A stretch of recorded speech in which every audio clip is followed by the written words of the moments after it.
This is actually an initiative from two NGOs working in Kerala. They work on grassroots level. One is Kottayam Nature Society, and another one is the Alappi Naturalistic Society, where I also learned all my wildlife initial days. And today we're going to have a very interesting session. I mean, by Dipu.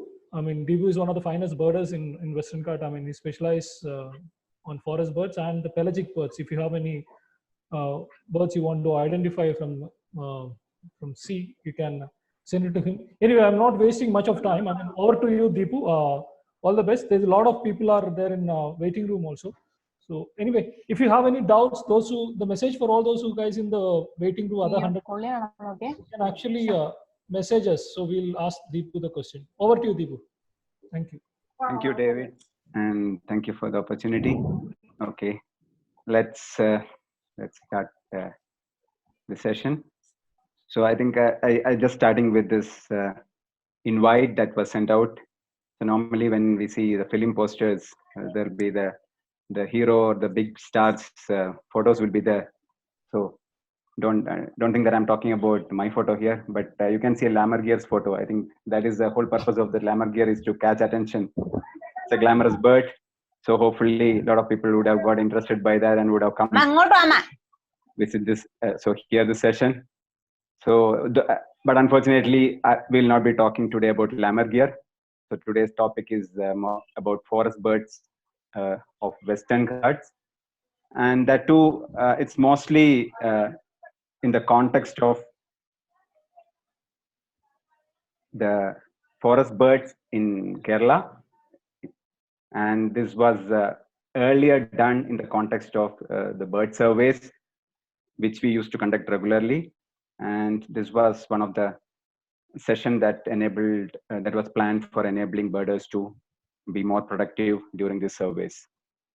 So this talk focuses mostly on confusing species. It doesn't talk about all the forest birds that are there in Western Ghats. It's mostly about those groups which people find it difficult or would want to have more information before they get onto an ID.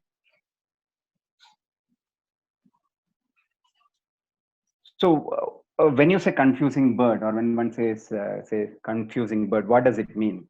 So this slide will give you a good example of when somebody says, "Oh, it's so confusing." So this is not a made-up slide. This is 2 plates from Birds of South Asia by Rasmussen, and you can see this leaf warblers. Now, for a guy who is at this beginning of birding, or even an intermediate guy, this page looks daunting. There are quite a number of birds here, number of species, but almost every one of them look alike when you give a first look at it. And you have to look very carefully to figure out the minute differences between each of these birds. And this is looking at a picture in a field guide at your home in a relaxed manner. And now you can think of how it will be when you see these birds in the forest, fast moving birds inside the canopy with less light, and you are seeing such birds.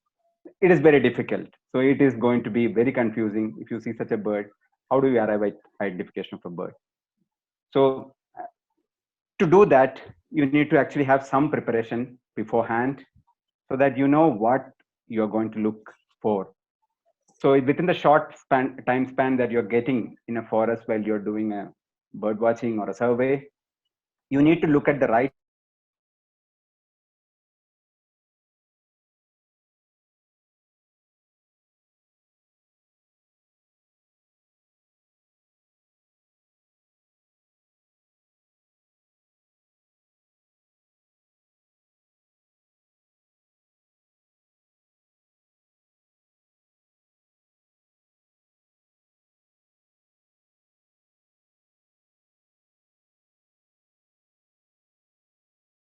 be very few birds which you, for a beginner, a lot of birds will be unknown birds, and only few will be the set of.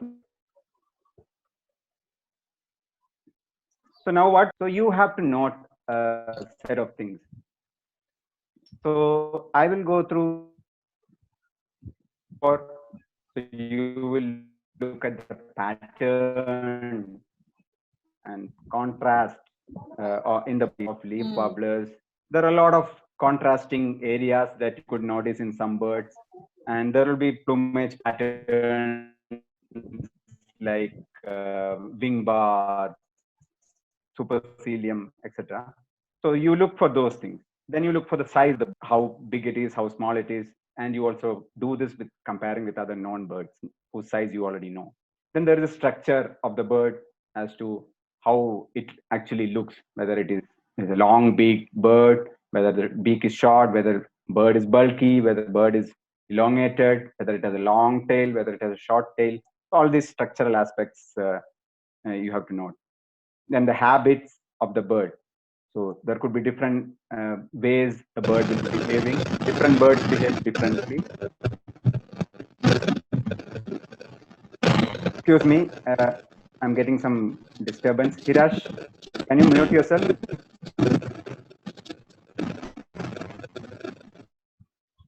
Thank you. So different birds have their own unique habits, which sometimes aid in identification. For example, you can think of a hovering bird, or yeah, you can say the way a bird flaps its wings, or the way a bird actually like moves, whether it is jumping, whether it is walking. So there are different habits which you could actually correlate with an observation. The other aspect will be habitat where a bird is seen. So there are ID clues that you can get from this habitat, because birds have an association with some habitats. Many birds have specialized habitats, and with that knowledge, you could actually get better at IDing. Then, of course, there is the call part where you hear and record and analyze the call of the bird, and which will help us actually to get to the ID, as each bird has their own vocabulary of calls. Next is, of course, from a historical knowledge of patterns. Like, a migratory bird is not expected in May, June, July time. It will be very rare to see in, say, Kerala in the forest, while a resident will always be there. Then there is a altitude related patterns, rainfall related patterns. Yeah, different aspects of or different aspects have a different probability. So they also give us a probability of occurrence for the bird. So these are some of the key things that you will note. And of course, you will notice that I actually have not told one of the things that people start really looking for at the first part, and that is the color. And I want to emphasize the fact that this should be one of the last things that you should look for, because this is very misleading compared to most of the other things that we have seen above. This is one of the most misleading thing that happens, especially for confusing birds. So of course, for a golden oriole, whether yellow is yellow or not is a simple, straightforward question. But when we are talking about confusing birds and the color of the small areas in the body, the different parts, sometimes there is a lot of confusion that can happen when you really only focus on the color, because color, of course, depends on a lot of things. We'll come to that. So before we go to the actual set of birds, I would want everybody who is here to have a look at this next two slides, which gives you the information about the bird's body parts. This is very, very important, because most of the knowledge that we have on birds are coming out of field guides or detailed ID papers. And a majority of that we process or we use in Kerala or India are in English. And these papers and guides use the terminologies to actually, the terminology that is shown in the slide here, to actually describe a bird. So you need to really know these body parts and what these names mean. Or when you say tarsus, what exactly does it mean? When you say tibia, what does it mean? When you say tertial, what does it mean? When you say nape, what does it mean? So this thing has to be learn first, so that you can actually use many of those advanced ID guides or field guides, because they talk this language and we need to be aware of what it means. So I am not going to go through each of these stuff, but some things important for us when you look at is supercilium, for example, is the line above the eye. So you have loral area, you have the cheeks, and then you have the nape, back, primary. So wing is another area where a lot of uh, conversations happen. You have the primaries, and a folded wing, there are primaries, secondaries, and tertials. On a spread wing, then we have the primaries, secondaries, and tertials, and wing coverts are the coverings that overlay the wings. So you can also term it as wing lining. Yeah, and then what else? Breast, belly, and the throat. So these are the three sections in the underparts, and then there is the undertail covered, so the vent, and the rump is on the upper side, and you have the back. So these are some of the terms that it will be used in the presentation in this session further as well. So this is for a sitting bird, and there's a short picture of there's a small picture of a flying bird. And now when you expand the bird in flight, you will have a lot more description on the wings. And these terminology is again important for advanced identification of many birds. So from a beginner's point of view, even from a beginners and intermediate birders point of view, these are important because these are the terms that are used in these guides. So knowing these terms will help us to actually better understand what is written in the book and correlate with our ID process. So from a wing point of view, again, you can see that the primaries and secondaries are there, and these are the wing coverts. There are three layers at least that you can distinguish. There are the greater, median, and lesser coverts. Yeah, I think once this some of these things are in our head, then we can actually go and actually look at those ID features. And before we actually start, I just want to put some caveats out there. This presentation deals with some key confusing set of birds, but not all birds of Western Ghats and in Kerala that you can find. And it's focused on the Kerala part of the Western Ghats. Vagrant or very rare birds are either not considered here, or sometimes they are clubbed together in one bucket.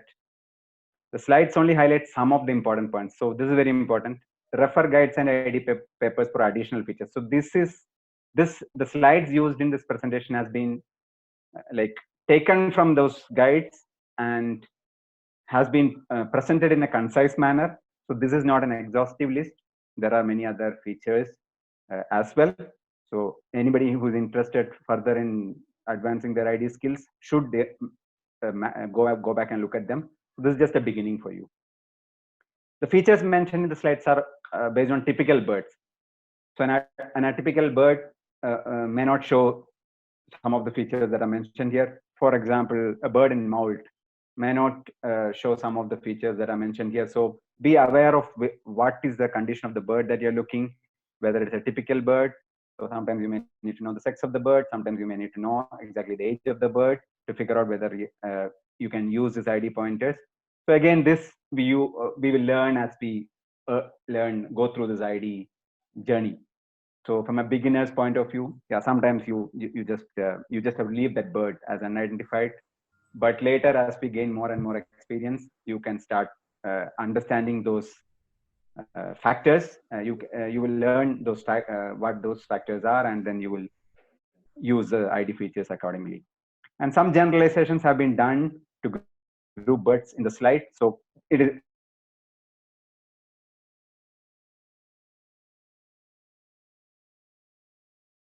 so for each bird under that bucket, there could be their own unique characters.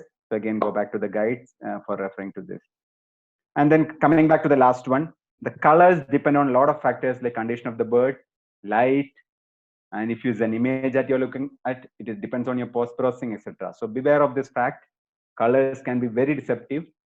So look more for patterns, contrast, structural features, gist, in addition to color. And color, don't always believe the color that you're seeing in a photo or even in sometimes in the field.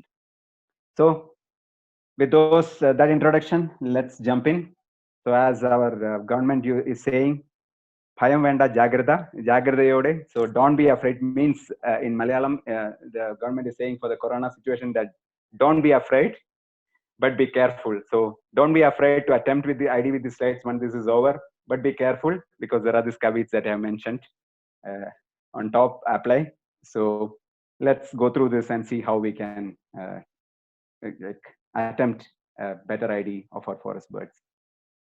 So the first group that I'll be talking about is the woodpeckers, golden-backed woodpeckers or flamebacks, as they're called in different guides.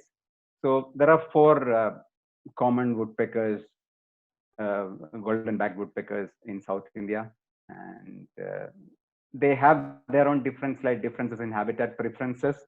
But yeah, you could see in different types of forests these birds. So at a view, when you look from a say 10,000 feet type of stuff view, all of them look very similar. They have all golden back. They have some red in their head. They have a black face and face area with some stripes, and fairly similar plus or minus white and black marked underparts. So what do we look for? Some of the way that you can categorize these birds is, say, look at the bill. Again, we are not looking at the color anymore here. First thing that you're going to look at possibly is you can try to see what is the bill shape and size. So there are, out of this, the black rump flameback and common flameback, the first two birds, they have a short, relatively shorter bill, and the greater flameback and white-naped woodpecker, they have very long, relatively long bill. So forget about whatever you're seeing about their patterns. If you'll see the beak itself, you know either it is this group or the second group. Also look at their nape. So now those, as I mentioned, you need to know this terminology. So what is a nape? So you can, as the arrow is blinking here, nape is the hind neck, behind part, the back part of your neck. So that area. So see what is the color there. You see that for, again, greater flameback and white-naped woodpecker, we have white nape.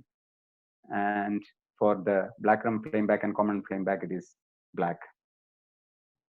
Now you can also, if you have, the bird is cooperative enough, you have a good image, you can look at the stripes. So in the face, if there are two stripes, then two white stripes, then it is black rump flameback. You have three, then it's common flameback, and roughly you can count as four stripes for these two. Golden back. So this has a golden on the wings, but at least the back is again white and black, as you can see here compared to the other three birds. If you see the back pattern, then white-naped woodpecker can be easily identified. In terms of eye color, you have white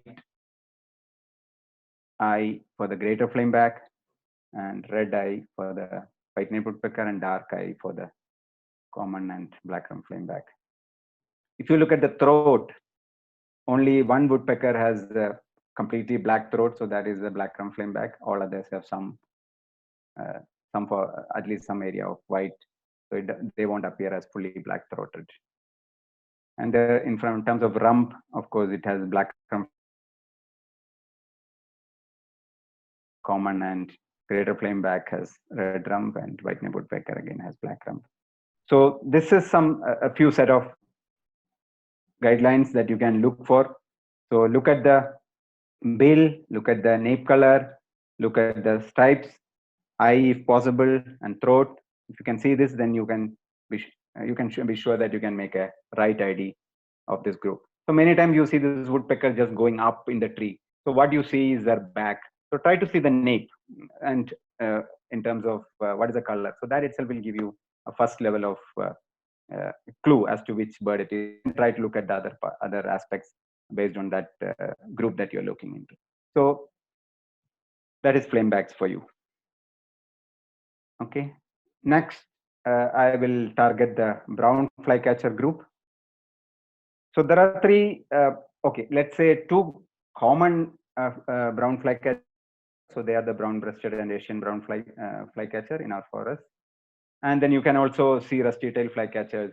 They are also, I think they are fairly common, but maybe because many people are not aware of the ID features. Sometimes I think they are overlooked, but otherwise they are also not very rare. And then there is this rare set of flycatchers, which again can look brown and white. So they are the red-throated, red-breasted, and the mature Kashmir flycatcher group.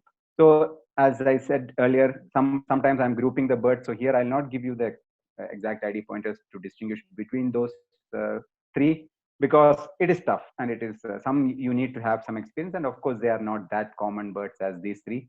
We'll focus on the common birds and say if something is rare, then try to get as many images as possible, get others into the discussion, and see where how you can make an ID.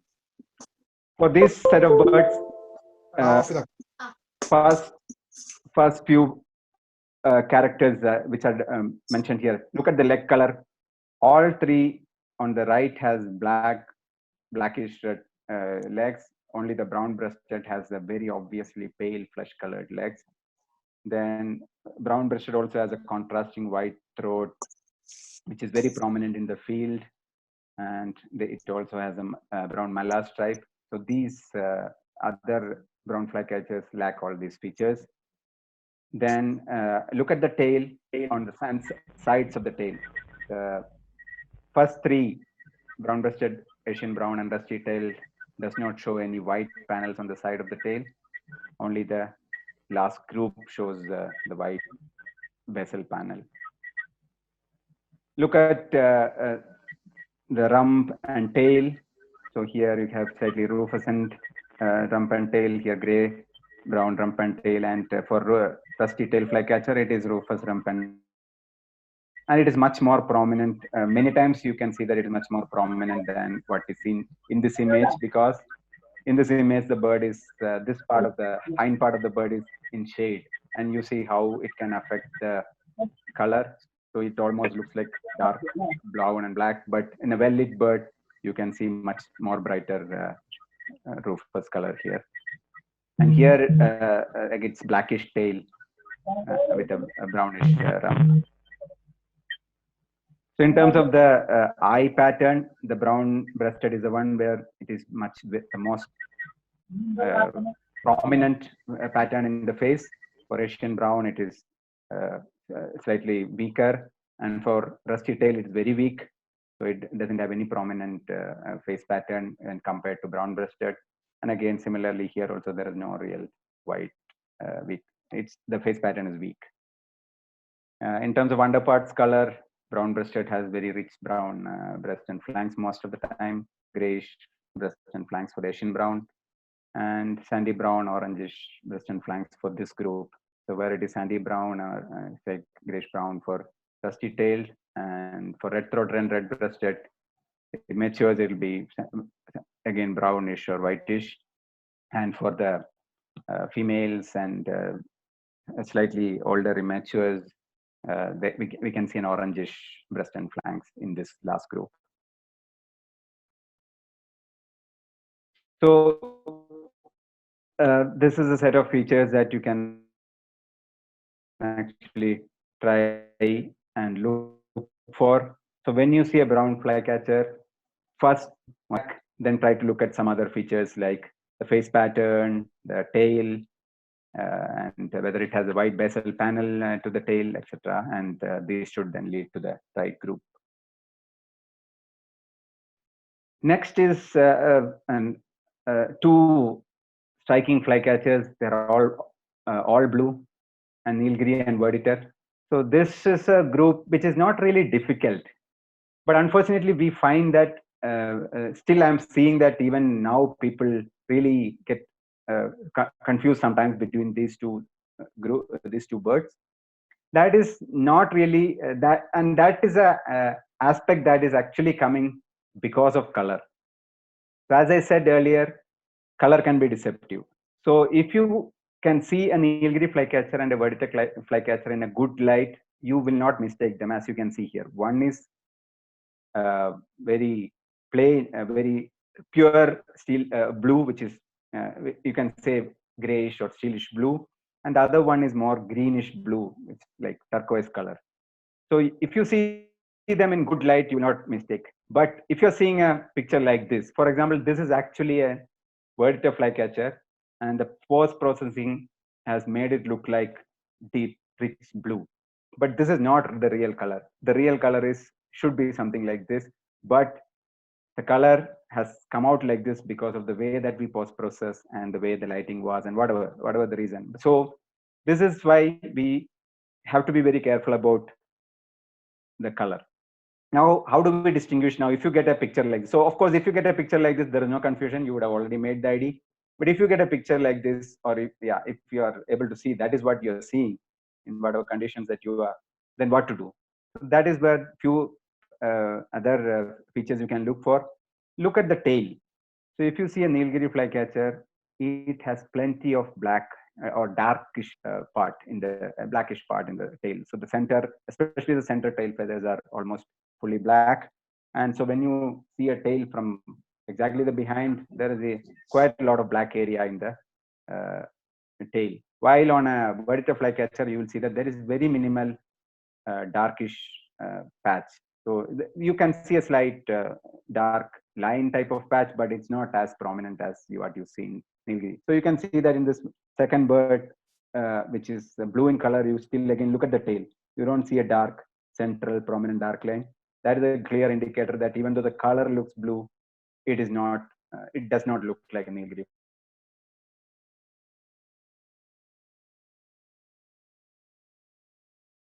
Another feature, a lot of black or blackish areas on the tail of a Nilgiri flycatcher. And on the other side, for a vertical flycatcher, you have pretty bright wing with dark restricted to the tips. So you have a predominantly pale I'm saying in terms of relative, say, contrast. So a predominantly pale wing, tipped feathers.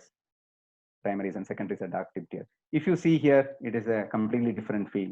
So again, looking at this bird, you see that it's predominantly uniform in color here, and you have some dark tips coming here. So overall, even though this bird looks blue,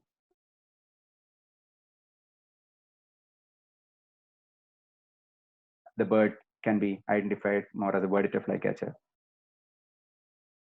So yeah, just overall, the bird is darker in plumage, and this bird is slightly lighter in plumage. But lighting conditions sometimes make it tough for us to assess these things. The other aspect is about habit. So vertical flycatcher typically tends to stay in exposed perches on top of trees, on bare branches, very prominently exposed. That is a natural way that it actually sits. And Nilgiri flycatcher is a little bit more a shy bird. It may expose itself, but a lot of time you see it inside the canopy. Next is about two female blue flycatchers. I don't know. Many times we see them with the males, so you don't really have an issue there. But if you see the females alone, sometimes, at least from beginners or intermediate experience level, you may find it tough to get you an ID quickly. So this is on the left side we have the white-bellied blue flycatcher, and on the right side we have a blue-throated flycatcher. The first thing that you have to bear in mind is that the white-bellied blue flycatcher is a resident, blue-throated flycatcher is a migrant. So the seasons help us in the summer months. And from a plumage point of view, both are roughly brown on top, pale on in the underparts with a orangish breast area. So now when you look at a little bit more deeper, we see that there are some aspects that we can actually distinguish.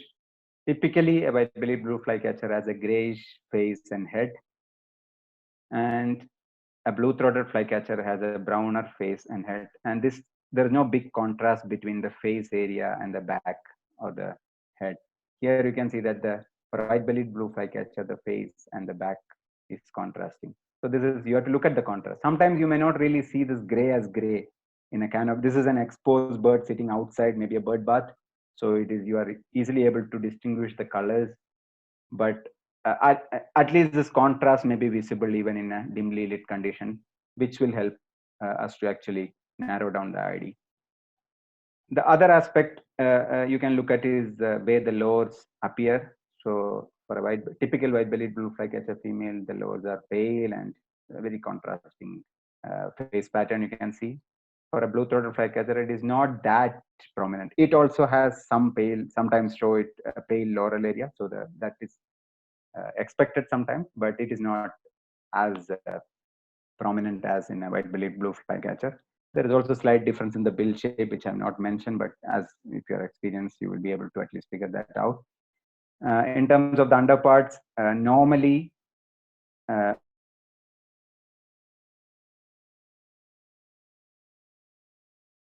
for both the birds, but it is much more prominent in a white-bellied blue flycatcher. And I think the arrow markings are slightly confusing here. So actually this was supposed to be for the tail, but unfortunately it's showing here for the underparts. So for underparts, the difference is that white-bellied blue flycatcher shows a little bit more grayish underparts, especially with the many birds show a border, grayish border to the orange in the throat and upper breast. And for a blue-throated flycatcher, typically it is whitish. Now we come to another group which is really challenging for a lot of birders. It doesn't matter whether you are beginner, intermediate guy, or an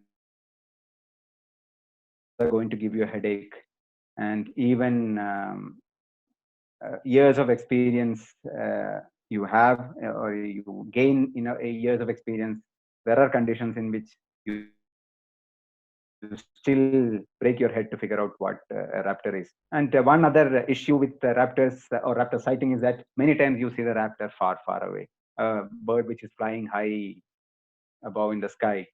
So the time or the opportunity to note a lot of details is very less. So a lot of time ID discussions happen based on G's, structure, and other smaller features like the number of fingers or primaries that are coming out, like fingers of our hand, like you see for this bird. So this group needs a lot of study, and gaining expertise in that group is very tough. But here we are trying to simplify the situation and see, at least if you get a good view or a good image, can we make an ID? So this is three eagles with very prominent tail barrings. So these are three huge eagles as well. So crested serpent eagle, crested hawk eagle, and Lex hawk eagle. So if you look at a sitting bird, or sometimes even a flying bird, you can see the bare yellow face of a crested serpent eagle. That is distinctive, and the other two birds do not show that bare yellow patch loral area. And for a crested hawk eagle, you have slightly darker face and weaker black cheek. So it is not black, but it is more brown, dark brown face. And for a Legs hawk eagle, typically you have a very dark face. So it looks menacing. So you can say it's really, you know that if you see a Legs hawk eagle, you know it's a fierce, strong, fierce raptor. And the other aspect when a flight is to look at the wings, how they are patterned. In crested serpent eagle, you have a broad black trailing band and then a prominent white band, and then you have a darker area. So I'm not going to the details of it, but what you see is a dark white and a dark area. For a crested hawk eagle, you see a lot of thin bars, black and dark and white bars, and even for Legs hawk eagle, the pattern is similar to the crested hawk eagle. There are slight differences in the thickness of the bars, but otherwise overall pattern is fairly similar. And in terms of the tail, crested serpent eagle has again similar pattern, a black, white, and a dark. Crested hawk eagle has a very broad terminal band, subterminal band actually, because there is a narrow white band at the edge. Then there's a big white band. Then there are smaller or thinner dark and white bars. In Legs hawk eagle, these inner bars are actually more broader, and more evenly spaced. So you can see that the width of this white band in the crested hawk eagle is much more compared to the other white bands. Here, they are a little bit more evenly spaced. In terms of the body barring, here it is heavily barred in the underparts and streaked in the throat, upper throat, and upper breast and the throat, upper breast area. And for a crested hawk eagle, it's mostly streaked breast and generally a dark belly pad. For crested serpent eagle, it's more brownish with white spots. And for crested serpent eagle, since its diet is snake, so it has an adaptation of heavily scaled yellow legs, which helps the bird to catch its prey. And the hawk eagles generally have feathered legs, and between them, the crested hawk eagle has thinner legs, and legs hawk eagle has much more powerful, thick legs and large claws. But you have to remember that in raptors in general, the females are much bigger than males in many cases. So a female legs hawk eagle will be very huge, and a male may be miniature, like much smaller. So the leg thickness may be not as prominent as in a female bird. And a female of crested hawk eagle could show some really thick legs as well. So once you gain experience, you will also start understanding these overlaps. Okay, now going to next set of raptors. They are the eagles which don't have prominent wing and tail barring, right? As we saw in the previous slides, those three had really prominent wing and tail barrings. So here we have a few other raptors. So black eagle is a common eagle, forest eagle, appears fully black, and has a paddle-shaped wing with deep feathers. So this fingers are really deep, and it has uniform barring on the wing feathers, so you can actually identify this barring even in flight. And if you can see well, there are these white patches on the shoulder. Sometimes it is called headlights, which if you see, you can identify a booted eagle. There is also one more eagle which can show it, but yeah, this is if you see a small eagle and with headlights, you can be sure that it is a booted eagle. And the common buzzard is another bird which you can find in forests. So this is not that common, though the name says common in our forest. So here also you can see that it's a smaller raptor again, with a light barred under wings with a broad subterminal band, and it has a pale white band on the coverts, and it has also a very dark carpal patch, which is normally very prominent.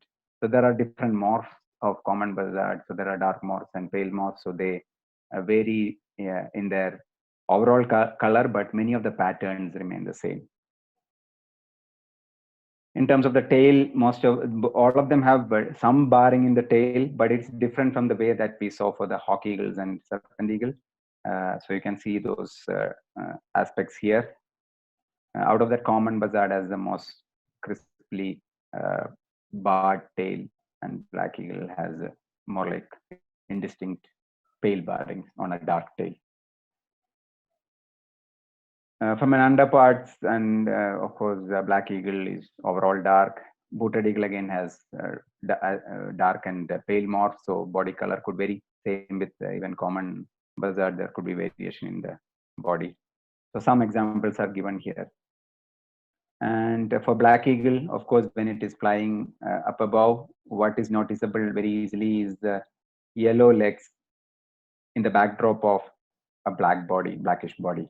So this is very easy to figure out even when the bird is flying a little bit high. So it's a good pointer towards black eagle. And for booted eagle, if you're seeing it from the upper side, if you are in a vantage position and you can see from the upper side, then there is some unique patterns that is visible from the top. So the wing has some pale bar, and then on the back there is again this pale pattern, and rump also has a white patch. So this helps us to identify a booted eagle from above. Yeah. And from an overall size point of view, common buzzard is the smallest, I think, among all of these. And black eagle is really huge. So between these birds, the size difference is really huge from the smallest to the biggest. And then there is this bird which can look like anything. So honey buzzard is such a variable bird that it is very, very tough for many people to actually identify this bird. Sometimes it may resemble a crested serpent eagle. Sometimes it can resemble a hawk eagle. Sometimes it will be completely different you cannot compare it with anything else. You have a different unique plumage. So it's extremely variable. The biggest or the best identification factor is the shape of the head, where it looks more like a pigeon rather than a powerful raptor. And it has a small bill on a closely feathered face. So the whole face is feathered. So there are no bare areas like in a crested serpent eagle. It has an irregular tail barring that is mostly the females and immatures. It has short bare tarsi. Males generally has gray face. A male generally has a gray face and dark eyes. So if you see a pale eye and if it's an adult bird, it's female, a brown face and yellow eyes. Juvenile has yellow cirrus. So cirrus is this area. Here for an adult, this is dark, and for a juvenile here, like this bird, it's yellow. I don't know whether it is visible for you, but yeah, this is a juvenile where it has a yellow cirrus. And yeah, it could be dark or pale eyes depending on the age. In flight has relatively long broad wings and a relatively longish tail. So one of the other aspect, if you get a close-up of a bird, is that the nostrils of a honey buzzard is more like a slit. So many birds, raptors, nostril is round or oval shape, but for a honey buzzard, this is one good ID feature. You have a slit nostril, which directly points to honey buzzard. So as I mentioned, this can be highly variable. So you can have dark bird, some intermediate bird, something like a crested serpent eagle type of plumage, some hawk eagle type of tail pattern, or even some buzzard like tail pattern.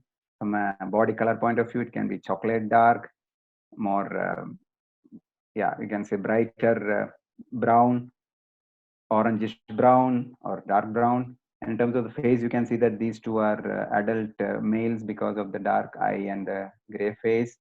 Again, this is juvenile because of the yellow cirrus, and this is a female because it shows more orangish eye and more cleaner.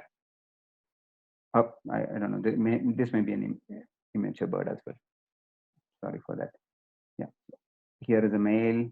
Here is a female. Here is a immature bird. Possibly a male bird again. So from underparts point of view, if you want to look at males and females, so this is what you have to look. If it's a tail, shows a very broad dark terminal band and followed by a subterminal band, followed by a very broad white band, and then a dark basal area. This tail pattern is typically shown by the males, and the females show a much thinner band overall, and you generally don't see the very prominent pattern that you see in a male. And immatures also can have, it's looking very similar to females. Sometimes it can show more bars than what is seen here. So, but overall, their under wings are mostly barred, especially for females. This is how it looks like. There is a few thinner bars and a slightly broader subterminal band. For a male, it is again, the wing is also prominent like tail. So it will have a prominent dark trailing band and then a very prominently pale, contrasting pale section. Yeah, so just be aware that an OHB can, or only Oriental honey buzzard, or OHB as people typically call, can come in different forms. For example, look at this bird here, which is almost whitish. So it doesn't show any streakings, no barring, nothing. And compare that to a chocolate brown dark bird here. So it can come in any form. So you see a raptor, first thing that you have to ask yourself is that, is it an OHB? So many times you will be right, because yeah, if you cannot fix it directly to any other bird, there is a good chance that what you're seeing is a honey buzzard. Coming to smaller raptors, which are especially inside forests, you see these raptors. Some of them are very specific to even the well wooded forest. So normally you associate raptors with open area and big, like flying up high up in the sky. But some of these raptors that we are going to see here can be as is at ease inside the forest and inside the canopy as they are outside. So there are four birds depicted here. Out of the first three are Asccipiters. They belong to one family, and the last one is a Baza. I put it here because they somewhat resemble each other in terms of the wing pattern. So of course the Baza is different.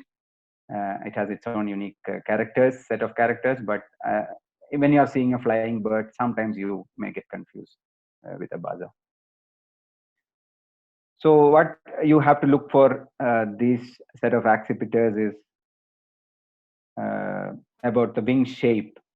So a shikra, which is our commonest raptor, has more straight edge, trailing edge of the wing, whereas Besra, Goswak, and Jerdon Baza has a more bulging wing, out of which Besra has the least bulging. One, because it's a smaller bird, and Gozak is a big bird, and it has very broad bulging wings with pinched base. Relatively long and tapered wing for Shikra, small compact, and whereas Besra is a small compact bird and relatively short rounded wing. And Gosok, as we mentioned, is a big bird, so it has very broad rounded wing. Baza is again slightly bigger bird compared to, say, smaller raptors like Besra, and it has longer paddle-shaped wing.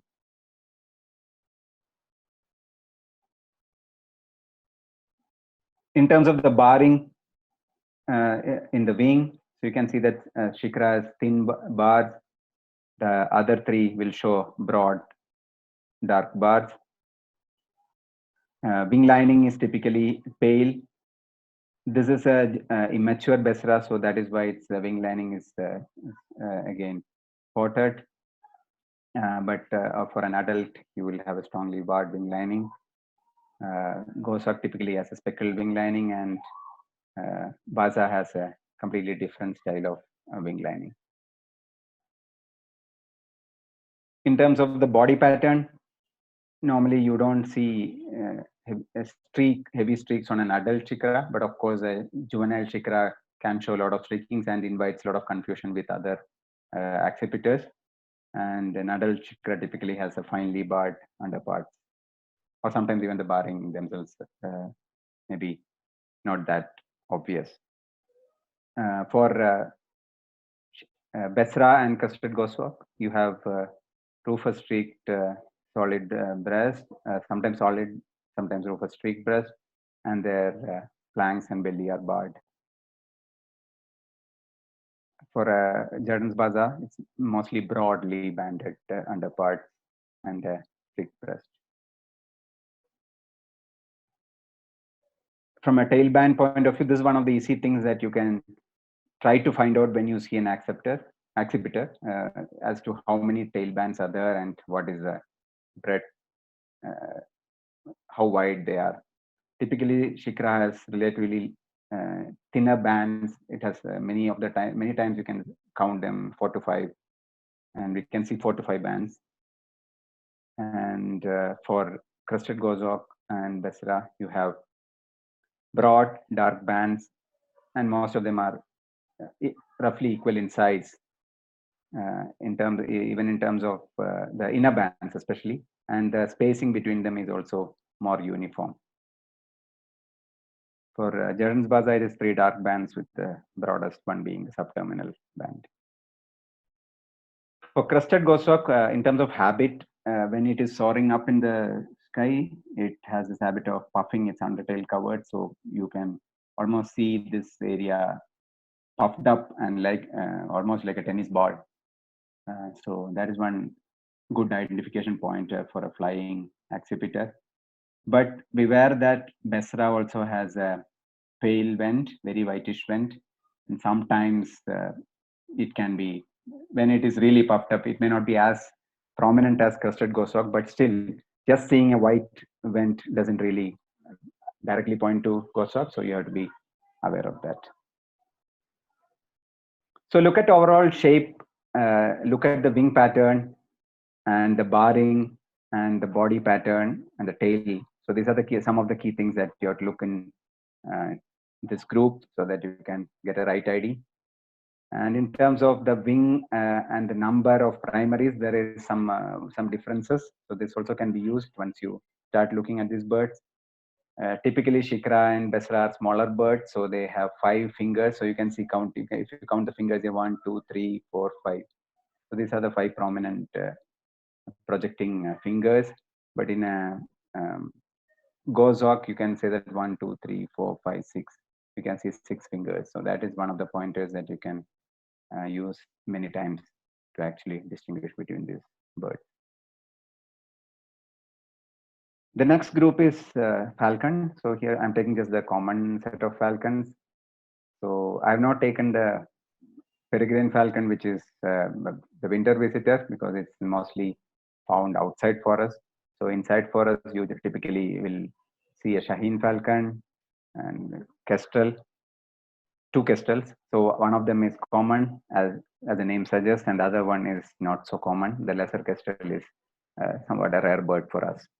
So the key differences, if you see the first one, the Shaheen falcon is a big bird, large, powerful, strong flight. The other 2 are weaker.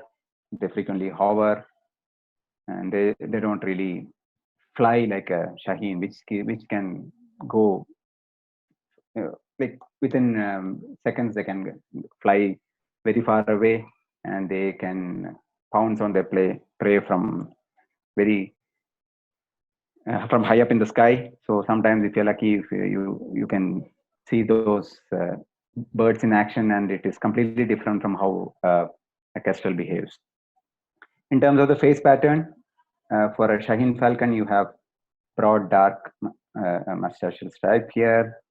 But in terms of the face pattern, it is much meek or mute in the kestrels. But between these 2, again, the common kestrel has much more prominent pattern, and for the lesser kestrel, the face pattern is not that prominent. So this is here the difference that there between male and female. So maybe once you look at the guides, you can figure out. Males are easy to identify because they are very different. It is a female that is going to give us a headache.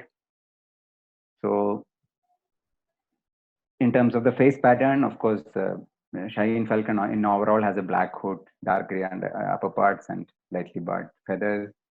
Here it is grayish head, chestnut back, and covered with black spots, dark secondaries. So grayish head and unmarked chestnut back and being covered are for the male, and blue-gray secondaries and gray covered. So this is mostly the feature of male. For female, it will look very similar when they are viewed in this angle. So the overall in lesser kestrel, the spotting is slightly less compared to common kestrel. So one of the useful pointer is about the claw color. So in most of the common kestrel, the claw is blackish, and most of the lesser kestrel, it is paler claw.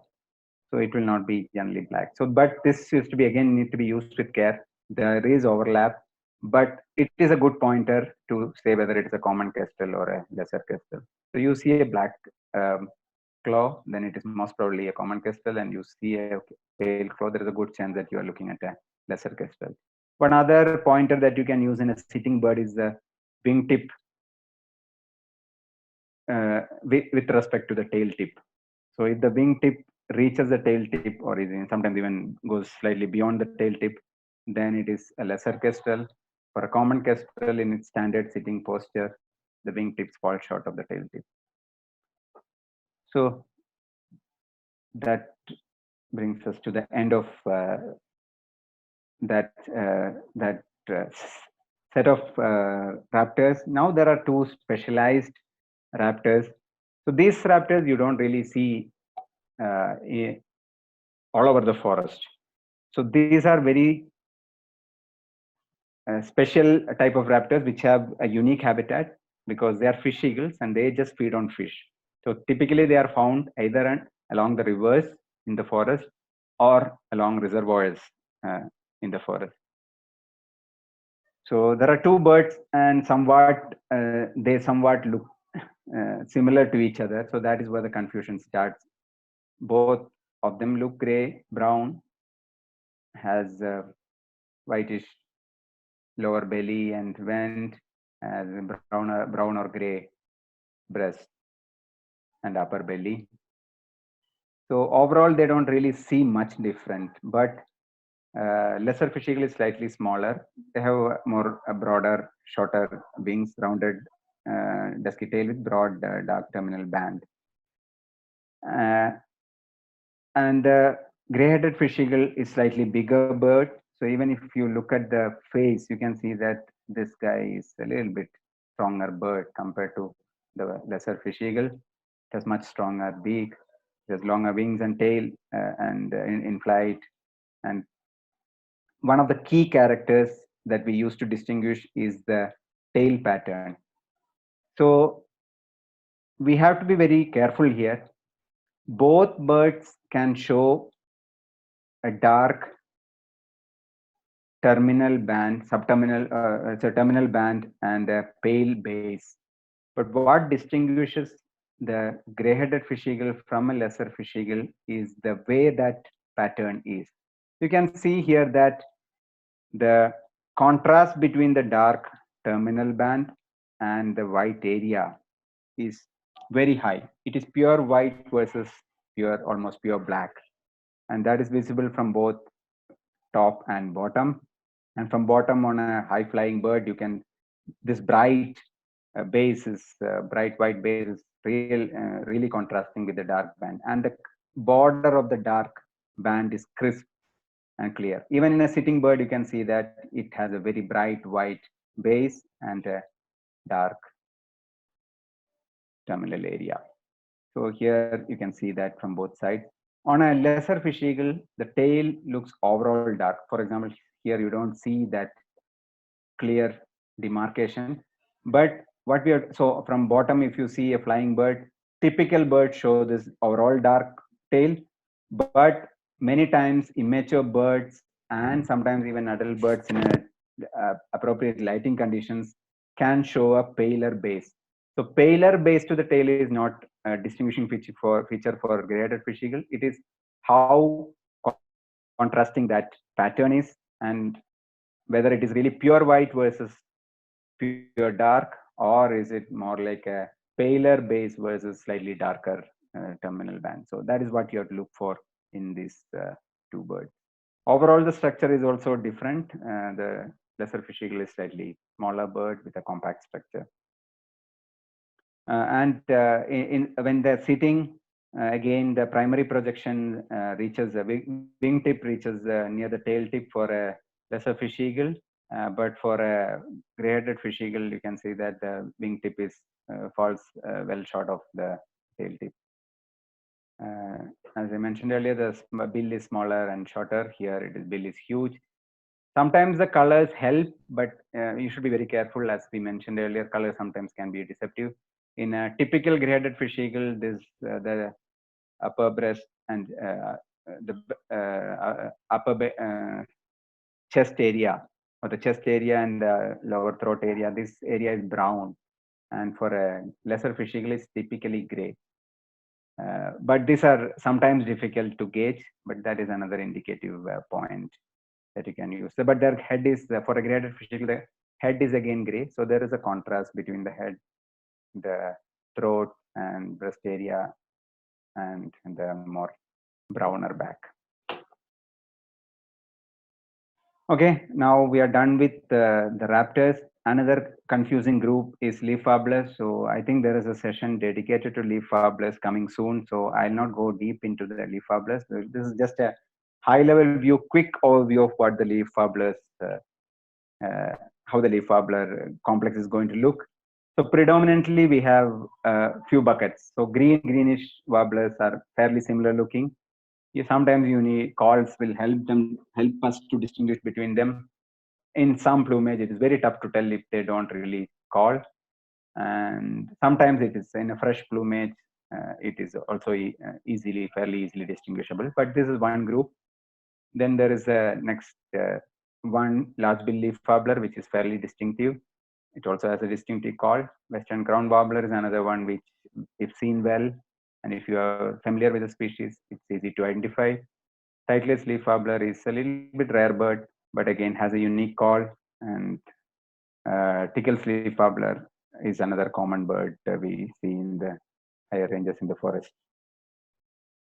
So what are the features? So for a leaf warbler, some of the key areas that you have to look for are the face, where the supercilium, how does it look, and how does it contrast? So out of these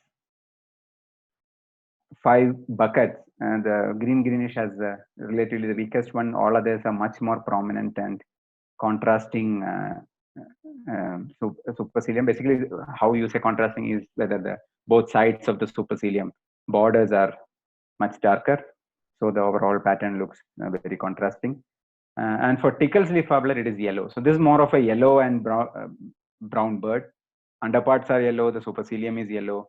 For all other birds, mostly the supercilium is buffish white, you can say. It's never as bright yellow as in Tickle's leaf warbler. Next thing that you have to look in leaf warblers is the number of wing bars. So typically, greenish warblers show 1 wing bar. Large bill leaf warbler can show 1 or 2 wing bars, 1 wing bar and a trace of other one. Same with the western crown leaf warbler. And if you get a warbler which absolutely lacks wing bar, then it could be titlers or tickles. And between them, the underpart should give you some clue. But again, as we said earlier, sometimes the birds will be under moult, and greenish warblers can be seen with almost no wing bar. So if you look carefully, you can see some pale marking there, but if you look from far, it is as good as saying that it doesn't have a wing bar. For example, look at here, this bird. It is very weak. It has a very weak wing bar. Other body part to look is for beak. For greenish leaf warbler has a paler lower mandible. Large bill leaf warbler has a bigger and darker bill. When I say darker bill, it's not 100% dark. The lower mandible do have pale borders, but it has a prominent dark area as well. In terms of bill, western crown leaf warbler is sometimes easy to identify. It has a bright orangish lower mandible. So once you're familiar with that color of a western crown warbler's bill, it is easy for us to identify it. Titled leaf warbler has an all dark, long, thin, pointed bill. It's more like a, you can see that it's more like a needle. Its shape is also like that. Tickle's leaf warbler has a short bill, again with slightly orangish, bright lower mandible. Underparts, as we mentioned, for Tickle's leaf warbler, it's bright yellow. For titlers, it's dull whitish, grayish white, again for western crown. Again, whitish for all these things, mostly whitish and buffish. And sometimes during molt, there is a lot of variation in the way that they look. And for green warbler, it could even look yellowish. A lot of yellow wash will be there. Though not exactly like a Tickle's leaf warbler, but quite a lot of yellow can be seen in the underparts of a green warbler. In terms of cheek part, the large bill leaf warbler generally show a lot of mottling in the cheeks. So that is one pointer that you can look for a large bill leaf warbler as well. So this area on the top of the crown, so some warblers have a pale bar. So that is called a crown stripe. So Western crown leaf warbler is only one warbler, common forest warbler that has a pale crown stripe. So if you see this and you see a bright orange based bill and 2 wing bars, then you can fairly be sure that you are looking at a Western crown leaf warbler. From a size point of view, yeah, large bill leaf warbler is a larger looking one out of them, and Western crown leaf warbler also is slightly larger than the others. The rest of them are similar. So it's all leaf warblers look small. So this is all relative. So it takes some time to gauge that size, and it is easy when we have mixed hunting flock where multiple species are together. Then sometimes the size differences are easily visible. So next we go to a swifts that can be seen in forest and edges of forest.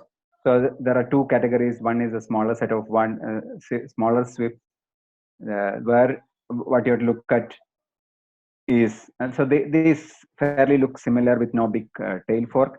And I have also clubbed crag martin here because superficially it resembles it. Of course, if you know the habit of a martin and know how the swift flies, you will obviously immediately be able to identify them. But from a pure picture or a visible part impression point of view, sometimes this can look similar. So look at the rump. If it has a white rump, then it is in the first bucket. If it has a darker rump, it is in the second bucket. So first one, then you have a darker vent and for a house swift, and for a needle tail, you have a white belly and vent, and then we have the paler vent for the swiftlet, and then we have the crag martin, which is all dark stuff. Look at the throat for the house swift. So that is only one which has a pale white throat in the smaller swift. So for a swiftlet, it is small, plain, darkish swift.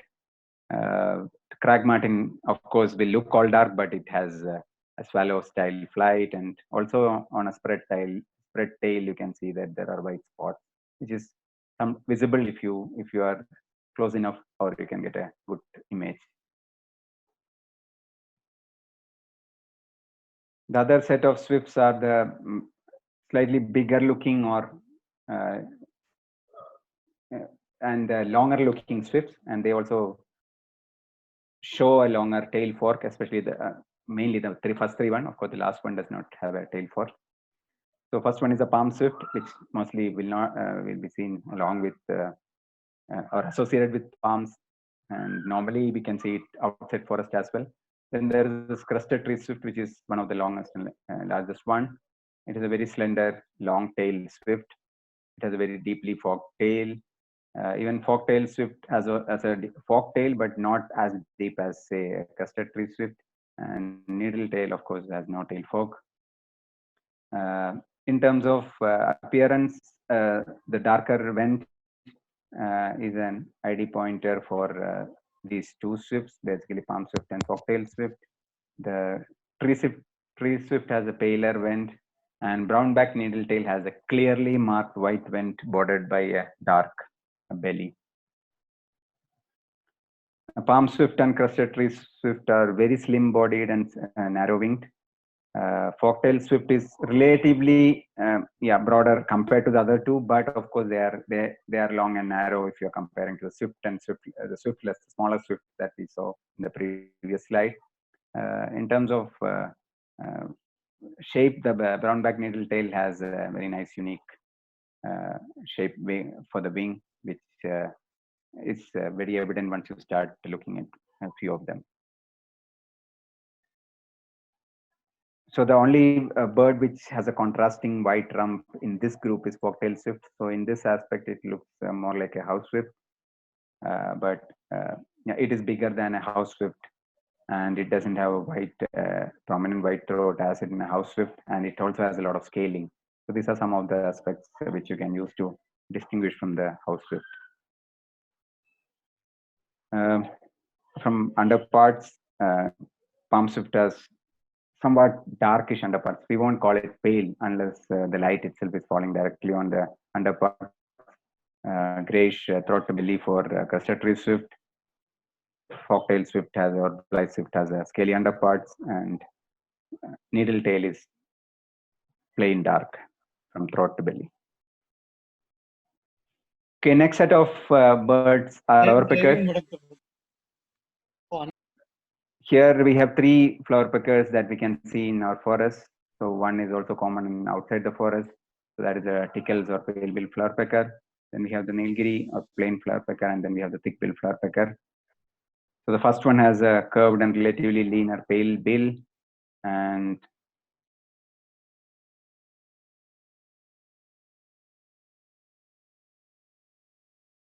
different shape bill. So that is one of the key pointers that you can use. From underparts, the first two has plain underparts, while the thick bill has a streaked underpart. Again, the mala stripe is visible for a thick bill flower pecker, and for a thick bill flower pecker, the eyes are red, while in others, other two, you generally see a dark eye. In terms of the face pattern, tickles or pale bill flower pecker has a very pale face, very like a plain face. And for a Nilgiri flower pecker, you have a little bit more prominent face pattern where there is a pale oral area and a slight small whitish supercilium. And upper parts are paler in pale bill flower pecker and darker in Nilgiri flower pecker, as well as thick bill flower pecker. Call is different. So this is a standard call for thick bill flower pecker. Nilgiri flower pecker has this thick call. The problem is that even pale bill flower pecker has a similar call. So you need to be very clear about their calls. If you're really an expert, maybe you can look at calls, but it's some many times it's tough to distinguish. Thick bill flower pecker has a completely different style of call. So yeah, that is something you can use to actually identify the species from other two. Then recently there has been few sightings of a large hawk cuckoo. Earlier it was considered as a very rare bird, but now we have fair number of sightings. And this is a bird, again, people get confused with respect to a common hawk cuckoo. In some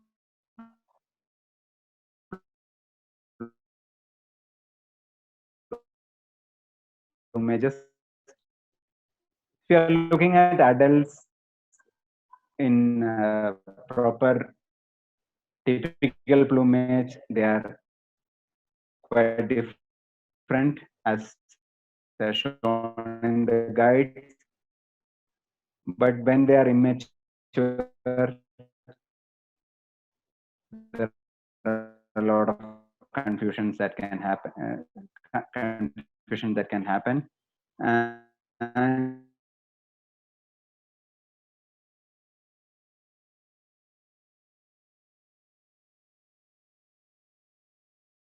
but for a common hawk cuckoo, you have the dark subterminal band, which is broad, but the rest of the things are typically paler. And the way they are spaced are different from how it is in a large hawk cuckoo. So this is one pointer that can be used, but use it with care, because sometimes the tail may be under molt or under growth. So sometimes it may not be easy to figure out the pattern. But for a typical bird, this pattern is fairly obvious between these two. And then you can also look at the face. Common hawk cuckoo has much more open, lighter face, while a large hawk cuckoo most of the time shows a very dark face. Same with upper parts. And the size is also different, but size estimation is again a tough thing sometimes. Without a reference, you may be off. So, but if you have a reference, then this is another good pointer that you can use. And overall, the large hawk cuckoo is darker, and the common hawk cuckoo is paler in plumage. Use, and that is also mentioned in guides, is about dark throat. It's a chin. So they say black chin is a distinctive feature for hawk cuckoo, but at least looking at the individuals that are there out photographed, it is not a distinctive feature. Some common hawk-cuckoos can show the black chin. The only thing is that almost all large hawk-cuckoos show black chin, and they are very prominent most of the time. Only few common hawk-cuckoos show a black chin, and they may not be that prominent, right? But you could still tell that the bird is having a dark chin. So that pointer should be used with care.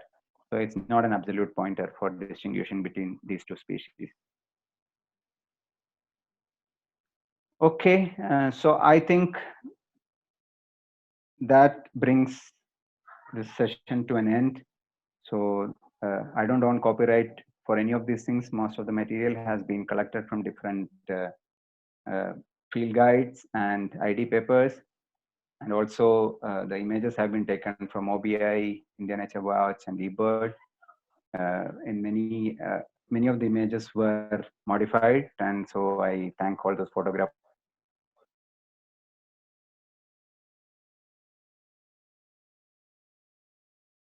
characters in use. So whatever is available, I have tried to attribute here. If anything is missed, let me know. I can add the name. Yeah, that's it from my side. Thank you, everyone.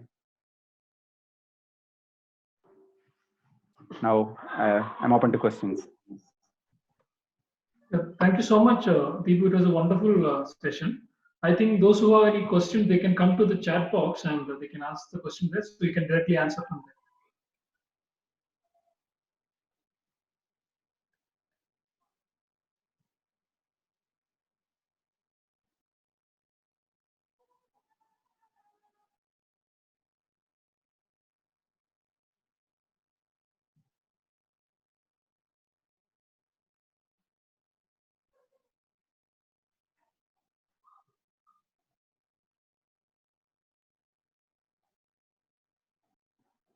Okay, so there is a question that I'm just going through the chat messages. So the first question, which I think is relevant, is how about occurrence of interspecies hybrids among forest birds? So I would say it is not about forest birds. There are possibilities of hybrids appearing anywhere. It depends on how the birds are like how they are distributed and how close they are. So but of course there are some birds like ducks where the hybridization is at a very high say relatively higher rate. But for many of the birds that we see in our forest, this is low. So I would say there is very rare, very low number of interspecies hybrids that we really have seen. The other aspect to this question, of course, is that the species definition has been defined by humans for our convenience in terms of taxonomy and classification. Of course, birds may not really see it the way that we want to see it, so they don't care what species it is. They, as long as they find a suitable mate, they may be okay to pair up and bond. So of course, so recently one of the hybridization discussion was happening for a European honey buzzard and Oriental honey buzzard. So there were one or two birds which were discussed, which showed hybrid characters. So yeah, of course. So that is, for example, one bird you can see because it's a honey buzzard and it could appear anywhere. So yeah, there is possibilities there, but out of the forest birds that we discussed here, I don't think there are any major reported cases of hybridization.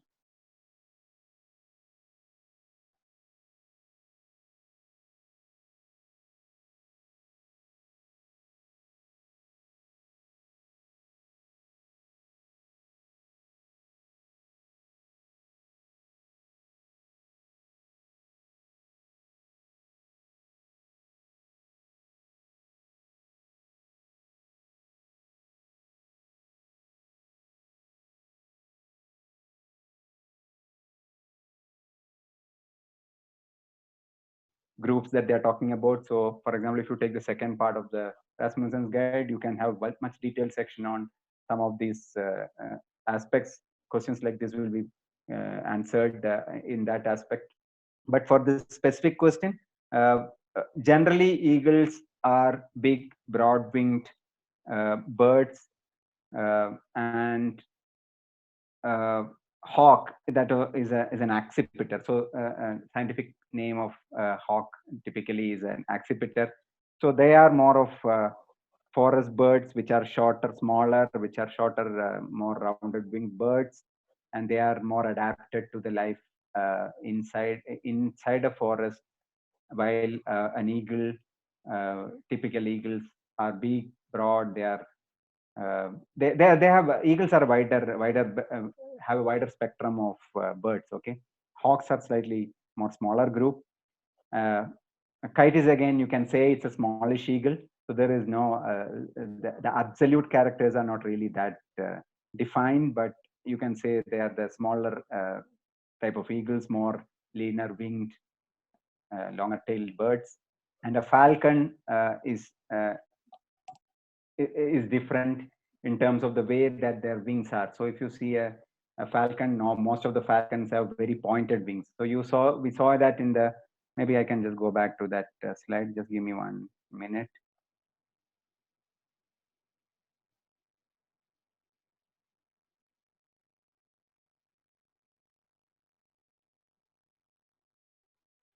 So you can see that here the falcons are more of a pointed winged bird. So you can see they are more like a triangular wing. You can have a pointed wing even when folded. You can see how sharp the wing is. While an eagle will be mostly like broad winged like this with a lot of fingers coming out. So it's not triangular. It's more of a broad winged bird, right? So that is one of the characters of a falcon. And and when you can ask the questions further from this point. So why are they like this? So for a falcon, the way that the habits of a falcon is different from the habit of an eagle. Falcons are known for diving at their prey. So they swoop at their prey at a very high speed, and peregrine falcon is the fastest bird when it is swooping down. So this wing shape and the body shape that they have, they are adapted to that style of living.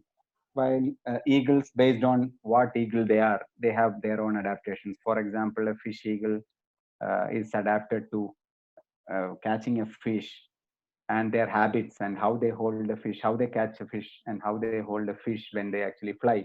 There are distinguishing characters for that set of eagles. For example, an osprey or a fishing eagle, how they handle a fish. So they can do that, and many of the other eagles, when you say, they may not be able to do it.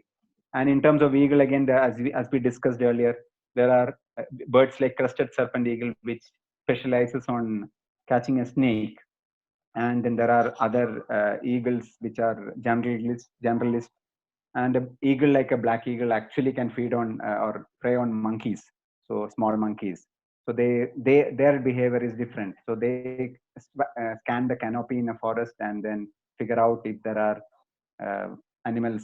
smaller animals like a small monkey or a Malabar giant squirrel or something like that is going along within the canopy. They figure it out while scanning, and then they swoop down to get that. So it is more like its habits are different from a bird, say like a crested serpent eagle, which has a different prey. So based on these aspects, these birds have evolved, and their own body characters and how their bodies or their wings, their legs are, or their beak is slightly adapted to these aspects. So that is why, because of this variation, we have different groups in the same set of birds like raptors, and we call them eagles or falcon or hawk or kite based on some of these features.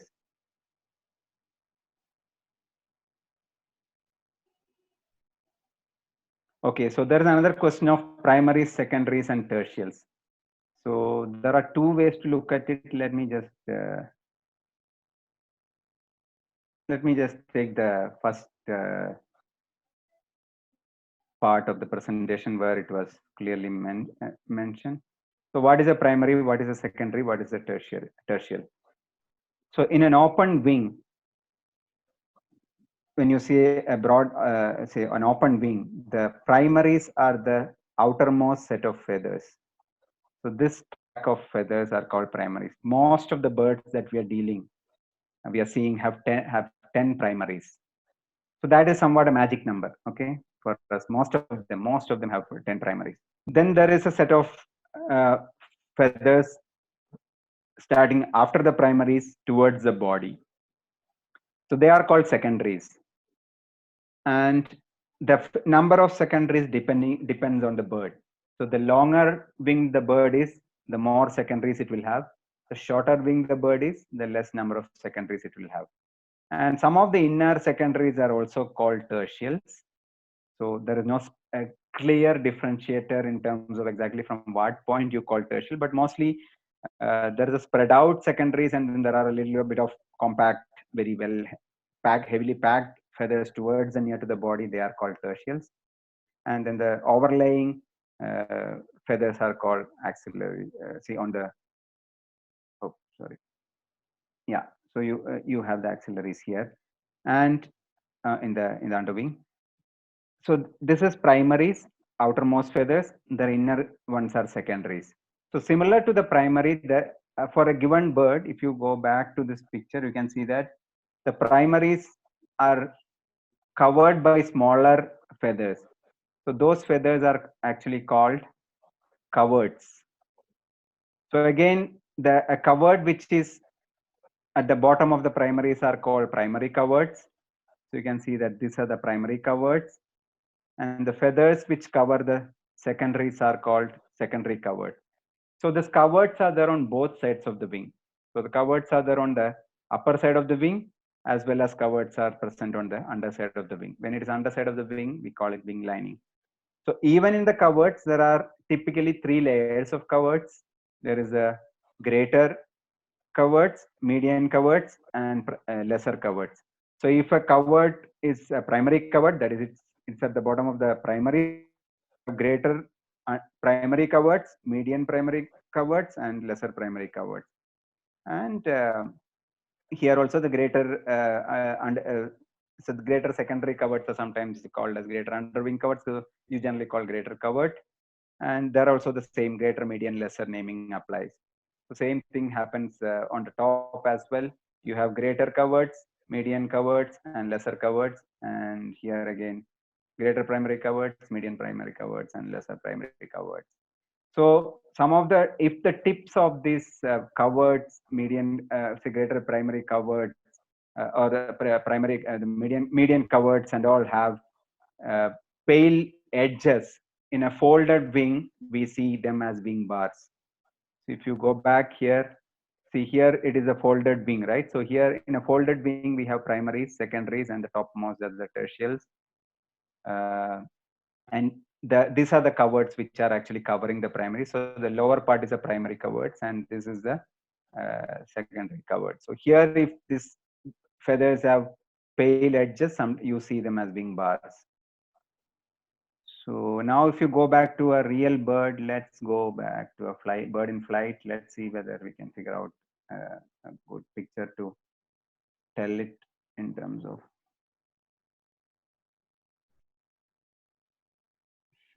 This should be a good picture for us to again look at this. So you can see that outermost primaries, outermost feathers, wing feathers are called primaries. So 1, 2, 3, 4, 5, 6, 7, 8, 9, 10.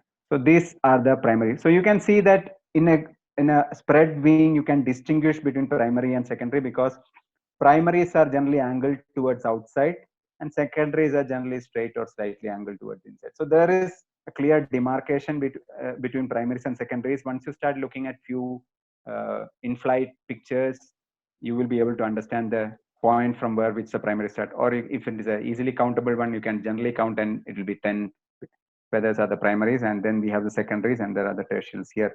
And these feathers which actually are at the base of these primaries, secondaries, and tertials are called the coverts. And so you have the greater coverts, which are the outermost layer. Then we have the median coverts, which is the middle layer, and then we have the lesser coverts, which are at the base of these things.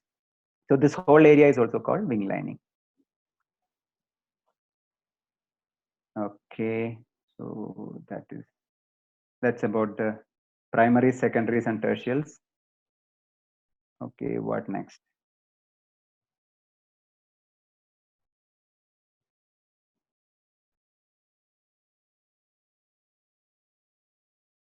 What is the difference between swift swallows and martins? Again, it's something that you have to observe and understand. Then it becomes much easy. Saying it in a picture is a little bit difficult. It is the way that they fly.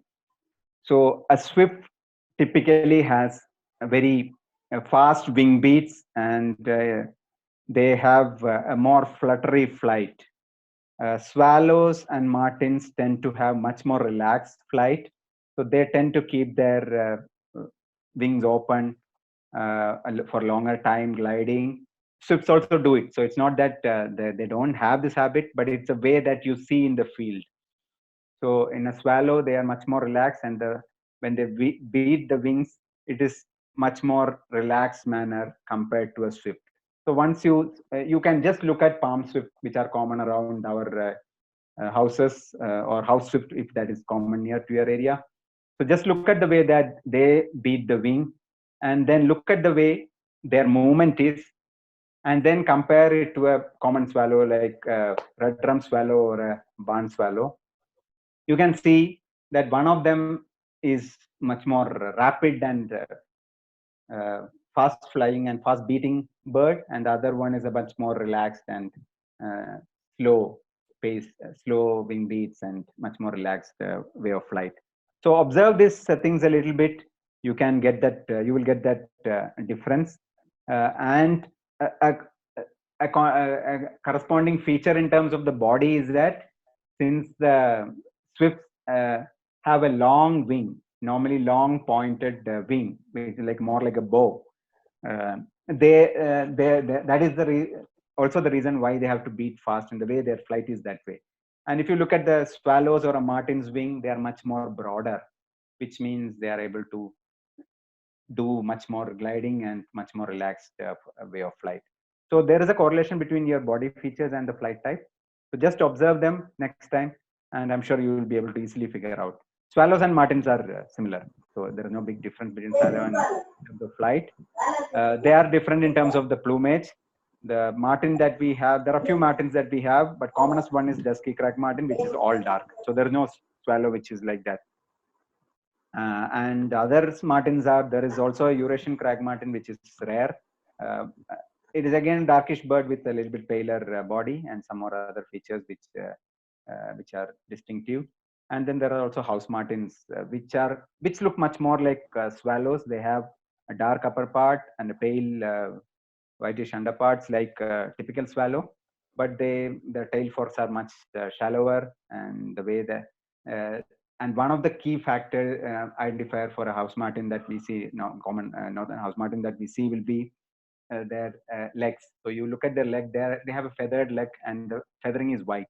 You see a martin's picture, it is very easy for us to identify a martin compared to a swallow sitting in the same wire or somewhere.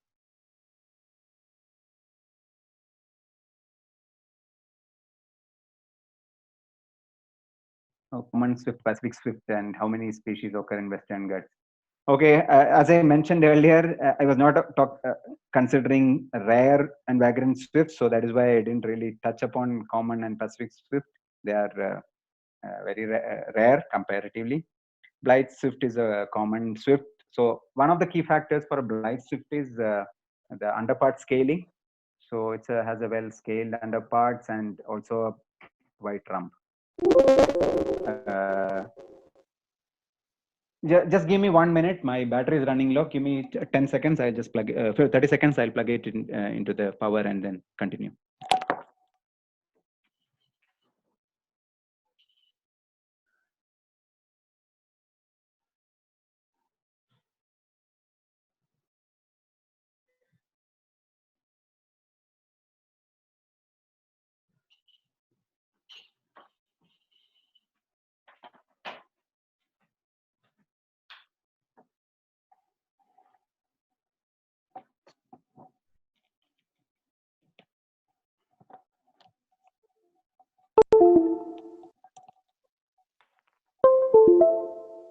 Sorry for that. Continuing with the Blight's common and Pacific swift. So from a body pattern point of view, Blight swift is very prominently scaled and has a white rump. Common swift and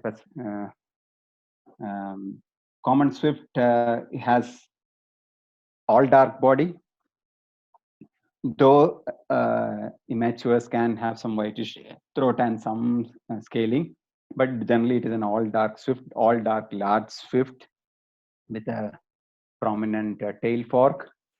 So if you see it normally, you don't you will distinguish it. And Pacific swift is rare, so I don't think we need to really go into the details of that. So if you really see a swift which you think it is uncommon, the best thing that you can do is try to get as many shots of it, because some of these swifts have some overlapping features, and sometimes in the angle that you're seeing, it may not be easy to figure it out. So sometimes you will have to leave them as unID'd, but if you get some good shots and good angles, there is a good chance that you can distinguish between them. But otherwise, overall, when you are looking at a swift, typically you look at them high up in the sky again and flying very fast. So using a binocular and figuring out these features is going to be really, really tough. So best today, with the aid of digital stuff, the best thing that we can do is to get a few good images. That is when you can actually get some of those rare ones ID'd properly.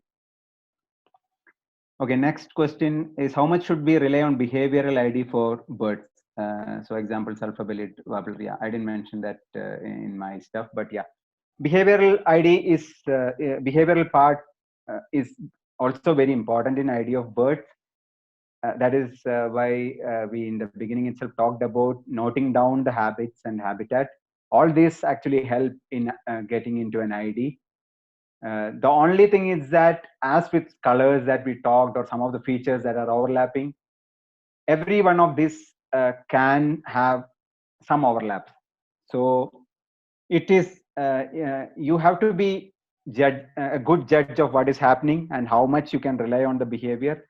But some of those behaviors are very unique and distinctive, where of course you can easily point to an ID. But in some other cases, you have to be careful. Of course, that is a very good point for identifying some of the birds. For example, as I told, the habit of a crested goshawk to fly soar with puffing its the vent, right? So that behavioral aspect is one of the easy thing that you can use to narrow down quickly to that.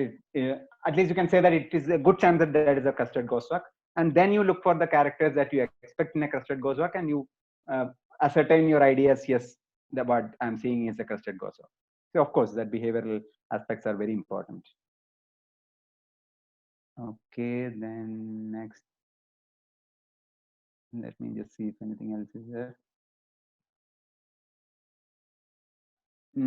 Snipes. Okay, snipes. It's a good question, and it's a very tough group again. So that is another confusing group. So it is. It has to be considered as a separate session, in a separate session. So this was mostly forest birds. So snipes were not involved. Common, swinhorse, and pintailed. Out of that, one simple answer I can already give. Swinhorse and pintail are almost impossible to ID unless you have a bird in hand, or you are very lucky to get a shot of the bird spreading its tail. So that is the one way what you have to wait. If you have a doubt that it is a pintail or swinhorse, so generally in birding circle, many people call them as swintail swipes. So because you are not sure whether it is a swinhorse or pintail, so you just call them swintail. The research papers have showed that the overlap is so much that you cannot ID unless you really have that pintail of a pintail clearly seen. So it can be a bird in hand where you can actually see the pintail, or a image where it spreads its tail, and that is where when you see the pintail. So that is when you can actually identify it confidently. Otherwise, they are very difficult. So currently, most people do it based on the distribution. So we have very, very rare, low number of records of swinhorse from South India. So we typically put a swintail as a pintail, and there are more records from eastern part of the country. Common is at least distinguishable from the swing-tail part, so you can actually distinguish a common like reasonably well if you have good photo or you're observing it in close. So one pointer is the sorry. Are you able to hear me? Yes, yes. Okay, because I am just having some.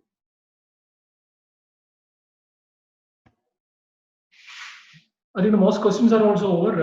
I mean, I think we can wrap up the session today. It was a wonderful talk. I think from from Kottayam Nature Society and Alappuzha Naturalistic Society, we thanks Dipu.